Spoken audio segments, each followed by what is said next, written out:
Movie starting ನಲ್ಲಿ ನಮಗೆ hero ಹೀರೋಯಿನ್ಗೆ ಮದುವೆ ಆಗ್ತಿರೋದನ್ನ ತೋರಿಸ್ತಾರೆ. ಇಬ್ರು ಕುಟುಂಬದವರು ತುಂಬಾನೇ ಖುಷಿಯಿಂದ ಮದುವೆ ಮಾಡ್ತಿರ್ತಾರೆ.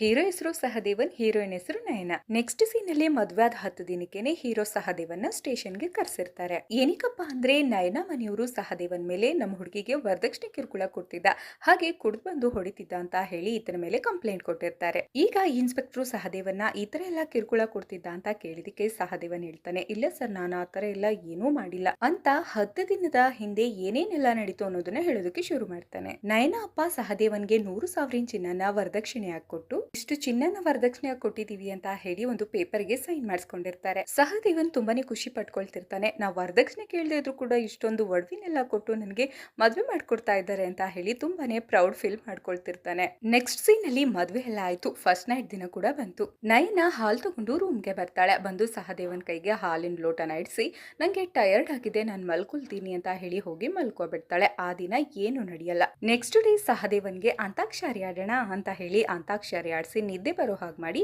ಅವ್ನ್ ಮಲ್ಗದ ಮೇಲೆ ಅವಳು ಕೂಡ ಹೋಗಿ ಮಲ್ಕೊಳ್ತಾಳೆ. ಆಗ ಇಲ್ಲಿ ನಮ್ಗೆ ಅರ್ಥ ಆಗುತ್ತೆ ಈಕೆ ಏನೋ ಪ್ಲಾನ್ ಮಾಡ್ತಾ ಇದ್ದಾಳೆ ಅಂತ. ಹೀಗೆ ದಿನ ದಿನ ಒಂದೊಂದ್ ಕಾರಣ ಕೊಟ್ಕೊಂಡು ಈತನನ್ನ ಅವಾಯ್ಡ್ ಮಾಡ್ತಿರ್ತಾಳೆ. ಈಗ ಮದ್ವೆ ಆದ 5-6 ದಿನಕ್ಕೆ ನಯನ ತವ್ರ ಮನೆಗೆ ನಯನ ಹಾಗೆ ಸಹದೇವನ್ ಹೋಗ್ತಾರೆ. ಇಲ್ಲಿ ನಯನ ಅಪ್ಪ ಸಹದೇವನ್ ಜೊತೆ ನೀವು ಆ ಬಿಸ್ನೆಸ್ ಮಾಡ್ಬೋದು, ಈ ಬಿಸ್ನೆಸ್ ಮಾಡ್ಬೋದು ಅಂತ ಹೇಳಿ ಮಾತಾಡ್ತಾ ಇವರಿಬ್ರು ಊಟ ಮಾಡ್ತಾ ಇರ್ಬೇಕಾದ್ರೆ ಮೇಲ್ಗಡೆ ರೂಮಿಂದ ಏನೋ ಬಿದ್ದಂಗೆ ಸೌಂಡ್ ಕೇಳುತ್ತೆ. ಅಲ್ಲಿ ಇವರು ಹೋಗಿ ನೋಡಿದಾಗ ನಯನ ತಲೆ ಸುತ್ತಿ ಬಿದ್ದಿರ್ತಾಳೆ. ಈಕೆನ ಹಾಸ್ಪಿಟಲ್ಗೆ ಕರ್ಕೊಂಡು ಹೋಗ್ತಾರೆ. ಈಗ ಡಾಕ್ಟ್ರು ನಯನ 3 ದಿನ ರೆಸ್ಟ್ ಅಲ್ಲಿ ಇರ್ಬೇಕು, ಯಾವುದೇ ರೀತಿ ಫಿಸಿಕಲ್ ರಿಲೇಶನ್ಶಿಪ್ ಬೇಡ ಅಂತ ಹೇಳಿ ಕಳಿಸ್ತಾರೆ. 3 ದಿನ ಆದ್ಮೇಲೆ ಸಹದೇವನ್ ನಯನನ ತಮ್ಮ ಮನೆಗೆ ಕರ್ಕೊಂಡು ಹೋಗ್ತಾನೆ. ನಯನ ಸಹದೇವನ್ ಜೊತೆ ಮಾತಾಡ್ತಾ, ನನ್ನ ಫ್ರೆಂಡು ನೆದರ್ಲ್ಯಾಂಡ್ಗೆ ಅಂತ ಹೈಯರ್ ಸ್ಟಡಿಗೆ ಹೋಗಿದ್ದಾಳೆ, ಆಕೆ ಅಲ್ಲಿ ಸೆಟ್ಲ್ ಆದ್ಮೇಲೆ ನಾನು ಕೂಡ ನೆದರ್ಲ್ಯಾಂಡ್ಗೆ ಹೋಗಿ 1-2 ವರ್ಷ ಹೈಯರ್ ಸ್ಟಡಿ ಮುಗಿಸ್ಕೊಂಡ್ ಬರ್ತೀನಿ.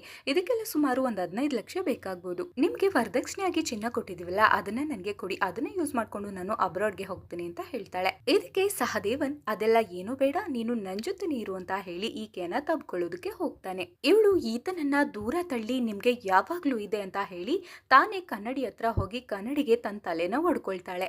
ಇಷ್ಟೇ. ಇವ್ರ ತವ್ರ ಮನೆಯವರು ಈಕೆಯನ್ನ ಬಂದು ಕರ್ಕೊಂಡು ಹೋಗಿರ್ತಾರೆ. ಹಾಗೆ ಈತನ ಮೇಲೆ ಕಂಪ್ಲೇಂಟ್ ಕೊಟ್ಟಿರ್ತಾರೆ. ಈಗ ಇನ್ಸ್ಪೆಕ್ಟರ್ ಸಹದೇವನ್ ಹೇಳಿದ ಕಥೆನೆಲ್ಲ ಕೇಳಿ ನಯನ ಮನೆಯವ್ರು ಕೊಟ್ಟಿದ್ ಒಡವಿನೆಲ್ಲ ಅವ್ರಿಗೆ ವಾಪಸ್ ಕೊಟ್ಬಿಡು, ಉಳಿದಿದ್ದನ್ನ ಕೋರ್ಟಲ್ ನೋಡ್ಕೊಳ್ಳೋಣ ಅಂತ ಹೇಳ್ತಾರೆ. ಇದೆಲ್ಲ ಆದ್ಮೇಲೆ ಸಹದೇವನ್ ಒಂದ್ ಕಡೆ ಕುತ್ಕೊಂಡು ಯೋಚನೆ ಮಾಡ್ತಾ ಇರ್ತಾನೆ. ಫ್ರೆಂಡ್ಸ್, ಇಲ್ಲಿ ಸಹದೇವನ್ ತುಂಬಾನೇ ಇನ್ನೋಸೆಂಟ್. ಅಲ್ಲ, ನನ್ ಮದ್ವೆ ಆಗಿ 10 ದಿನ ಆಗಿರೋದು, ಇವಳನ್ನ ಟಚ್ ಕೂಡ ಮಾಡಿಲ್ಲ, ಅಂತದ್ರಲ್ಲಿ ನನ್ ಮೇಲೆ ಈ ತರ ಕಂಪ್ಲೇಂಟ್ ಕೊಟ್ಟಿದ್ದಾಳಲ್ಲ ಅಂತ ಹೇಳಿ ಯೋಚನೆ ಮಾಡ್ತಾ ಕೂತಿರ್ತಾರೆ. ನೆಕ್ಸ್ಟ್ ಈತ ಇವನ ಹತ್ರ ಇರೋ ಒಡವೆನೆಲ್ಲ ಜ್ಯುವೆಲರಿ ಶಾಪ್ಗೆ ಹೋಗಿ ತೂಕ ಹಾಕ್ಸಿ ಸ್ಟೇಷನ್ಗೆ ನಯನ ಮನೆಯವ್ರನ್ನ ಕರೆಸಿ ಅವ್ರು ಕೊಟ್ಟಿದ್ ಒಡವೆನೆಲ್ಲ ವಾಪಸ್ ಕೊಡ್ತಾನೆ. ಇದೆಲ್ಲ 2 ದಿನಕ್ಕೆ ಸಹದೇವನ್ಗೆ ಮತ್ತೆ ಲಾಯರ್ ಕಡೆಯಿಂದ 2 ನೋಟಿಸ್ ಬರುತ್ತೆ. ಈ ನೋಟಿಸ್ ನ ತಗೊಂಡು ಇವನು ಹೋಗಿ ಸೀನಿಯರ್ ಲಾಯರ್ ನ ಮೀಟ್ ಮಾಡ್ತಾನೆ.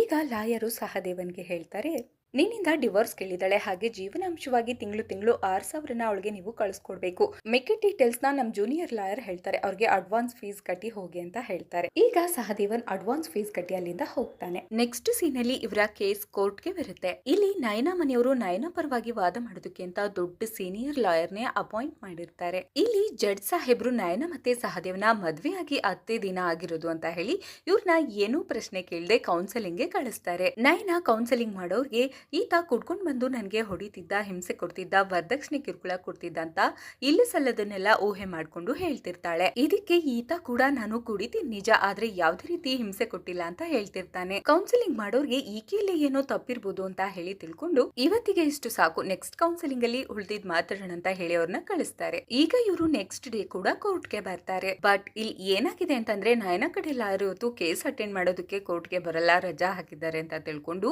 ಸಹದೇವನ್ ಕಡೆಯ ಲಾಯರ್ ಕೂಡ ಅವತ್ತು ರಜಾ ಹಾಕಿ ತನ್ನ ಜೂನಿಯರ್ ಲಾಯರ್ ನ ಕಳ್ಸಿರ್ತಾರೆ. ಆದ್ರೆ ಇಲ್ಲಿ ನಯನ ಕಡೆ ಲಾಯರು ಬಂದಿರ್ತಾರೆ. ಇವರು ಸಹದೇವನ್ ಮೇಲೆ ಈತ ಸರಿ ಇಲ್ಲ, ಹಾಗೆ ಹೀಗೆ ಅಂತ ಸಹದೇವನ್ ವಿರೋಧವಾಗಿ ವಾದ ಮಾಡ್ತಿರ್ತಾರೆ. ಸಹದೇವನ್ ಕಡೆ ಲಾಯರ್ ಅನಿಲ ಮಾತ್ರ ಒಂದು ಮಾತಾಡ್ತಾ ಇರೋದಿಲ್ಲ. ಈಗ ಸಹದೇವನ್ ತಾನೇ ಮಾತಾಡೋದಕ್ಕೆ ಶುರು ಮಾಡ್ತಾನೆ. ನಾನು ಇವ್ರನ್ನ ಯಾವ್ದೇ ರೀತಿ ವರದಕ್ಷಿಣೆ ಕೇಳಿಲ್ಲ, ಇವ್ರೇ ನನ್ಗೆ ವರದಕ್ಷಿಣೆ ಕೊಟ್ಟು ಮದ್ವೆ ಮಾಡಿದ್ದಾರೆ, ನಾ ವರದಕ್ಷಿಣೆ ಕೇಳಿದೀನಿ ಅನ್ನೋದಕ್ಕೆ ಇವ್ರ ಹತ್ರ ಏನಾದ್ರೂ ಸಾಕ್ಷಿ ಇದೆಯಾ, ಪ್ರೂವ್ ಮಾಡ್ತಾರಾ ಅಂತ ಕೇಳ್ತಾನೆ. ನಮ್ ಭಾರತದಲ್ಲಿ ಕಿರುಕುಳಕ್ಕೆ ಒಳಗಾದ ಹೆಣ್ಮಕ್ಳಿಗೆ ಅನುಕೂಲ ಆಗ್ಲಿ ಅಂತ ಸೆಕ್ಷನ್ 498 ಕಾನೂನು ಅಡಿಯಲ್ಲಿ ನಮ್ ದೇಶದಲ್ಲಿ 20% ಹೆಣ್ಮಕ್ಳು ಈ ಕಾನೂನನ್ನ ದುರುಪಯೋಗ ಪಡಿಸ್ಕೊಳ್ತಿದ್ದಾರೆ ಅನ್ನೋದು ಕೋರ್ಟ್ ನಲ್ಲೇ ಪ್ರೂವ್ ಆಗಿದೆ. ಈ ಕಾನೂನು ಇರೋದು ಹೆಣ್ಮಕ್ಳಿಗೆ ಅನುಕೂಲ ಆಗ್ಲಿ ಅಂತ. ಆದ್ರೆ ಅಮಾಯಕ ಗಂಡ್ಮಕ್ಳು ಇದ್ರಲ್ಲಿ ಸಿಕ್ಕಾಕೊಂಡು ಒದ್ದಾಡ್ತಾ ಇದ್ದಾರೆ. ಅಲ್ಲ, ನನ್ ಮದ್ವೆ ಆಗಿ 10 ದಿನ ಆಗಿದೆ ಅಷ್ಟೇ, ಇವಳ ಟಚ್ ಕೂಡ ಮಾಡಿಲ್ಲ, ಅಂತದ್ರಲ್ಲಿ ನನ್ ಮದ್ವೆ ಆದ 10 ದಿನಕ್ಕೆನೆ ಈಕೆಗೆ ನಾನು ಜೀವನಾಂಶ ಕೊಡ್ಬೇಕಾ?